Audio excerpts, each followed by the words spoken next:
नमस्कार। आज का हमारा टॉपिक है थर्ड सेंचुरी क्राइसिस। इस टॉपिक के अंदर हम देखने का प्रयास करेंगे कि तीसरी शताब्दी के अंदर रोमन साम्राज्य को किन किन समस्याओं का सामना करना पड़ा, जिसमें देखेंगे कि थर्ड सेंचुरी क्राइसिस था क्या, कब हुआ, किनके द्वारा समस्याएं क्रिएट की गई, किसके खिलाफ, रोमन एम्पायर के खिलाफ। उससे पहले हम कुछ बातें जान लेते हैं।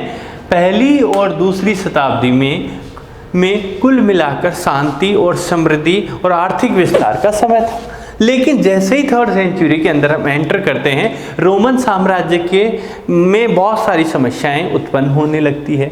इसमें देखते हैं 230 के आसपास रोमन साम्राज्य को बहुत सारे फ्रंट्स पर मतलब विद्रोह हो, लड़ाइयाँ हो, आक्रमण हो, ऐसी समस्याओं का सामना करना पड़ा। उससे पहले देखते हैं third century crisis.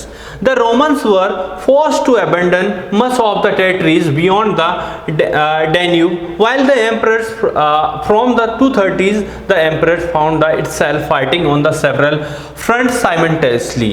Okay, so यहाँ पर देखा कि रोमन एम्पायर को बहुत सारे फ्रंट्स पर बहुत सारी लड़ाइयाँ लड़नी पड़ी, एक साथ लड़ाइयाँ लड़नी पड़ी, जिसमें नॉर्थ में भी देखेंगे, इसके आप देखेंगे ईस्ट पार्ट में भी देखेंगे। तो ऐसे बहुत सारे पार्ट हों जिन पर इन्हें अनेक प्रकार की समस्याओं का सामना करना पड़ा। किन्हें? रोमन एम्पायर को। सेकेंड लाइन देखते हैं। The Sasanian ruler Shapur first claimed he had annihilated a Roman army of 60,000 and even captured the east capital of Antioch।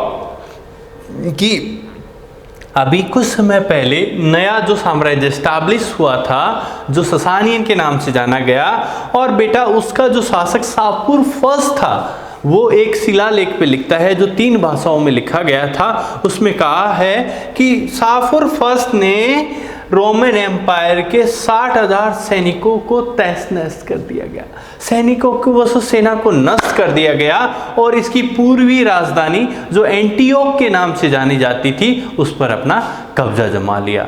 इसी प्रकार हम देखते हैं, क्या देखते हैं, wars of this period were constantly in the field of against the war the Roman called barbarians. इसके साथ साथ देखते हैं इन्हीं आक्रमणकारियों को रोमन लोग बारबेरियन भी कॉल करते हैं।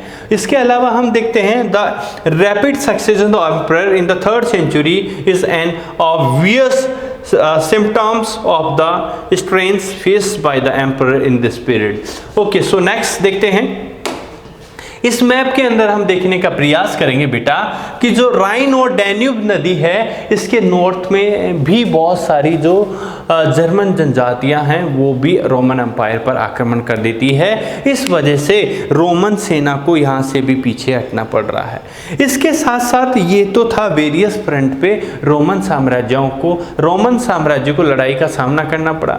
इसके साथ साथ और क्या सामना करना पड़ा बेटा? जो वेरियस फ्रंट्स पर लड़ाइयों के कारण उन्हें आर्थिक समस्याओं का भी सामना करना पड़ा। इस वजह से यहाँ इकोनॉमिकल समस्याएं भी आने लगती है। इस वजह से कहीं कहीं रेवेन्यू बढ़ाने के भी संकेत हमको नजर आते हैं। किसमें? थर्ड सेंचुरी के अंदर। इसके साथ साथ हमें अभी देखते हैं कि जो ये थर्ड सेंचुरी थी, इसी के काल में 47 ईयर की ड्यूरेशन में हम देखते हैं बेटा 25 सम्राट बनते हैं रोमन एम्पायर में। इस वजह से किसी सम्राट का गद्दी पर चढ़ना उतरना, इस सत्तासीन की कारण इस प्रकार एक तो हमने देखा पॉलिटिकल सिस्टम गड़बड़ाया हुआ था, एडमिनिस्ट्रेटिव सिस्टम गड़बड़ा गया, इकोनॉमिक सिस्टम गड़बड़ा गया, आर्मी के रूप में भी प्रॉब्लम हुई, और सांस्कृतिक और कल्चरल भी मतलब समस्याएं यहाँ पर उत्पन्न होने लग गई। कहाँ पर? रोमन एम्पायर में। सो अभी हमने देखा कि ससानियन की तरफ से आक्रमण किया गया, नॉर्थ में जर्मन जनजातियों के द्वारा आक्रमण किया गया और इकोनॉमिकल समस्या आई, और इसके साथ साथ यहाँ पर इस पीरियड के अंदर 47 वर्ष के टाइम पीरियड में 25 सम्राट गद्दी पर बैठते हैं। इस प्रकार की समस्याएं थर्ड सेंचुरी के अंदर रोमन साम्राज्य को फेस करनी पड़ी।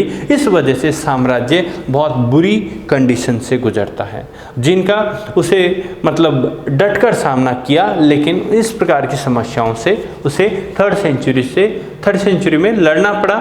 यही थर्ड सेंचुरी क्राइसिस है। Okay, thank you.